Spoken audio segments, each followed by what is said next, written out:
Hey guys, I'm going to go over how to go from what's known as conic form to standard form. So we've been talking about standard form in the last couple days, but sometimes you'll have a problem look like this and you'll want to make it look like this because how to graph this is, we have no idea how to graph this. Whereas when it looks like this, we can actually graph it by doing the center and the radius. So what we need to do is convert the conic form into the standard form, and I'm going to kind of teach how to do that. And the way we're going to do that is actually by using the completing of the square that we talked about earlier. So the first thing you want to do is put the x's together. So I have x squared here, and then I also have minus 6x. So minus 6x. So that's the first thing I'm going to do. And then also I'm going to go ahead and put a plus blank. And you'll see, it's kind of, again, we're going to be completing the square with that. Then I'm going to put all the y stuff together. So I have y squared minus, so plus y squared minus 12y. And again, I'm going to go ahead and put a plus blank. And then also what I'm going to go ahead and do is move this 20 over. So I'm actually going to subtract that 20 from both sides, so that I have set equal to, and I probably should have done that first before I put these together, but equal to negative 20. So I guess you could say the first thing you can do is move that constant over and then put the x's together and put the y's together. And what we're going to do is we're going to complete the square with both the x and the y. So if you remember completing the square, which was the last video we did, the way to do that is to take half of this. So half of negative 6 is negative 3. So we half it, which we did. We square that, so what's negative 3 squared is 9. And then we add that. So that's what goes here. So we add 9 here, but we also have to come on the other side and add 9.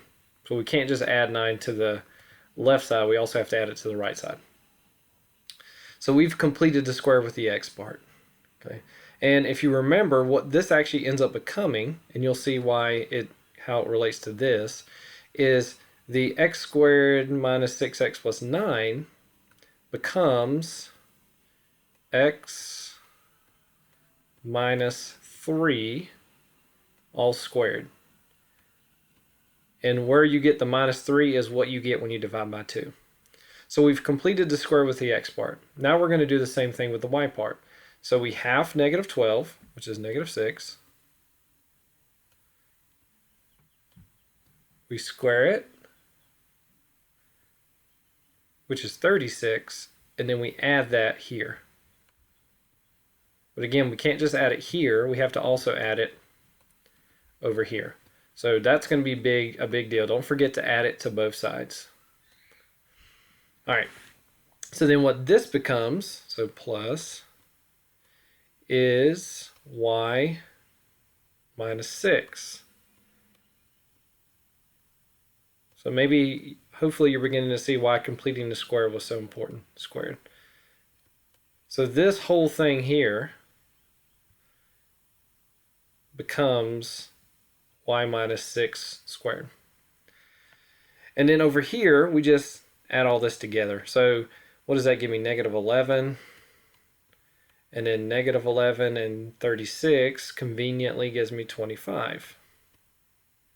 And I say conveniently because if I was to graph this, that would make my radius 5. Because remember, when we find the radius, we take the square root of that, since what goes here is r squared. So this would be standard form. And I know this is not easy here. There's a lot of different work. But the way you get from conic to standard is you basically first move the constant. So we moved to 20 over. Once we do that, we're going to put the x's together and the y's together so that we can complete the square like we did on the other problem. Okay, and then make sure you're just adding the things to both sides. Okay, so again, I will say completing the square is not easy. If you have any more questions on that, please let me know. But this is how you go from conic form to standard form. And what I want you to do is to do that on numbers or example B and C. And once you've done it, I want you to actually graph the circle. So you're going to switch it to standard form, and then with that, actually graph the circle.